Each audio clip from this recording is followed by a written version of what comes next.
Hello and welcome to a series of 3 podcasts which are going to be focused on the knowledge for the transformation of surgery from circa 1845 to around 1918.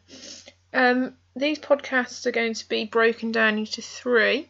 The first is going to look at the knowledge of dealing with pain and consider the factors that are causing development in solving the problem of pain.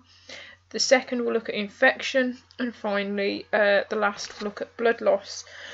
I just do want to make a quick note here that for this particular unit, yes, there needs to be an understanding of knowledge, and that is what these podcasts are for, but it is also essential that you review the 5 skills which are required for these source-based questions in this exam. The 5 source skills are inference, purpose, source comprehension, source evaluation for reliability, and finally evaluation of sources to reach a judgment. So I'm going to begin now, as I said, with charting how the initial problem of pain was solved. Now, this was the first problem to actually be solved, and before 1845 surgery was very crude in its form, and also was very, very painful. Surgeons tended to work very fast in order to obviously get the operations done as quickly as possible, and as a result of surgeons working fast, surgeons became actually almost entertainers in some sense, and the quicker they could do it, the more renowned and famous they would become.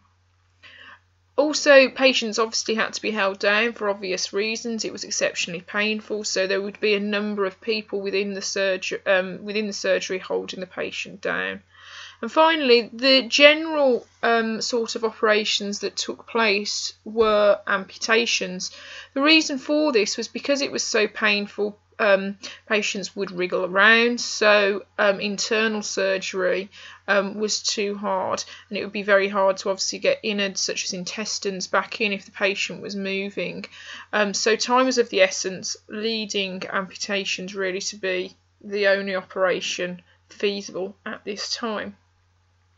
This is not to say, though, that there wasn't any effort before 1845 to try and solve the problem of pain. Before the 1800s, alcohol and opium were both used, but with little effect.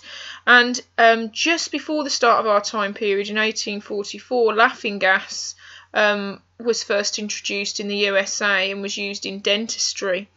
The problem was that it didn't ease all pain, and the patient was conscious during whatever procedure was done, so it didn't tend to be adopted really very quickly. The big breakthrough is in 1846 when ether was discovered by a gentleman known as Morton, and Morton used it as an anaesthetic in the USA in 1846. Yes, it was effective, it knocked the patient out and the operation was able to take place, but there were quite serious problems. Patients vomited, it irritated the patient's lungs, making them cough when they were unconscious. It was very, very flammable, and you've got to consider the time period that these operations were taking place.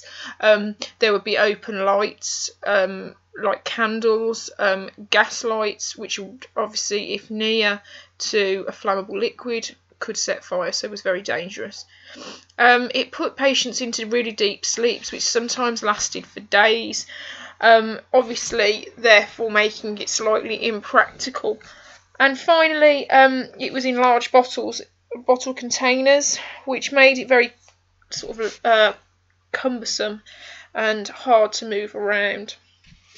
So many people were still looking for an alternative for pain relief, and this came in 1847 in the shape of chloroform.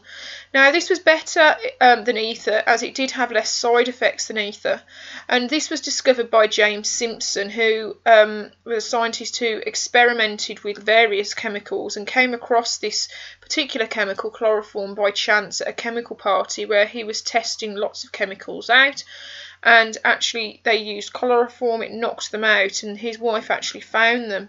As a result of this, he decided to actually use it on patients. So straight away, when we consider our factors that are causing developments, we can see individuals in the shape of James Simpson. We can see that science and technology is playing a part, with chemistry and chemicals being used. And thirdly, chance here is playing a factor. It was by chance at a party that they happened to use chloroform. Now, you would think that, great, chloroform has been found, it knocks the patient out, it's effective, everyone's going to use it because it solves the problem of pain.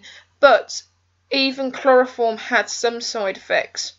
It was hard to get the dose right, and if done wrong, it caused patients to die. A good example that was heavily publicised at the time was that of Hannah Greener, a young patient, a teenager, who was administered chloroform for a very simple operation to remove a toenail. Hannah Greener had actually died as a result of an overdose, and this scared many people from wanting to use chloroform. But this was solved in 1848 by a gentleman known as John Snow, who developed an inhaler by which chloroform could be administered much more safely. The sort of image that Hannah Greener had created also was challenged by really famous individuals such as Charles Dickens, his wife, and the Queen Victoria herself, who actually publicised how good it was in the use of childbirth. So more people, because of these individuals, because of these new scientific inventions, did begin to use it, but there was still resistance to this logical solution to pain. And this largely came from varying different areas. The first was people because of their religious beliefs. Particularly the use of chloroform in childbirth was frowned upon from religious communities, and this was because they believed the pain should be endured during childbirth, as it was God almost punishing the mother for her sin, and therefore the child being born, it was essential that pain was there. Effectively, attitudes and beliefs is a key factor of resisting change here. People just didn't like change and they didn't want to use it, so they resisted using it. Some doctors believed it was easier if the patient was awake, and it was actually safer if they were awake, so that they could prevent deaths. If they were unconscious, they wouldn't know what was going on with the patient, so they preferred the patient to actually be awake. But the main thing really that turned people off anaesthetics was the Black Era. As more people used anaesthetics, they went deeper into the body. But as a result of that, hygiene conditions were not good. So infections actually happened deeper within the body, and many patients died in the 1860s as a result of anaesthetics being used, and this turned many people off. So we've got a series of factors here once again impacting on this. We've got the church and attitudes and beliefs impacting in a negative manner on this development and holding up the progress that it could potentially have throughout the 1860s, even into the early 1870s. But by the mid to late 1870s, anaesthetics such as chloroform were more widely accepted and being used. And in 1884, local anaesthetics were actually starting to be used with the discovery of injections and also of cocaine, which could be injected into a particular area without knocking out the patient but numbing it and still doing the procedure. And this led to much more safer surgery for operations which were smaller, as patients didn't have to go under general anaesthetic. This was further developed in 1905 when cocaine was replaced by Novocaine, which was a far less addictive drug. So by the end of the 18th century, so around 1900, pain as a problem had been solved, and this was a massive big breakthrough for surgery.